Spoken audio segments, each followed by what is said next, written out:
এবার ঘোড়ার পিঠে চড়ে একটি ওষুধের দোকানে ঢুকে কেনাকাটা করতে দেখা গেল সৌদির তরুণী শাদ আল সামারিকে।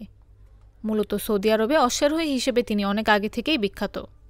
সামাজিক যোগাযোগ মাধ্যমে ছড়িয়ে পড়া একটি ভিডিওতে দেখা গেছে তিনি শান্তভাবে ঘোড়ার পিঠে চড়ে তাকের উপরে থাকা আইটেম চেক ও সংগ্রহ করছেন।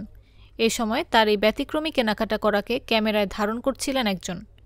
তবে কোথায় এবং কখন এই ভিডিও করা হয়েছে তা এখনও জানা যায়নি। ভক্তরা এই তরুণীর নাম দিয়েছেন সৌদির অশ্বারোহী শাদ।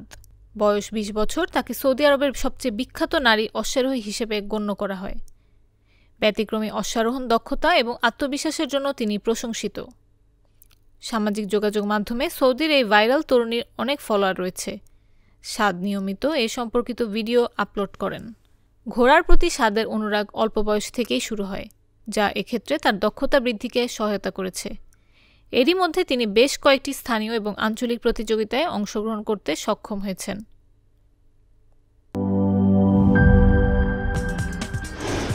কি boss, vital match, tough opponent, tension? Come on bro, অপোনেন্টকে নিয়ে ভাবার সময় আছে। আসল অলরাউন্ডারের কাজই তো হলো যে কোনো টাফ সিচুয়েশনে টিমকে অলরাউন্ড প্রোটেকশন দেওয়া।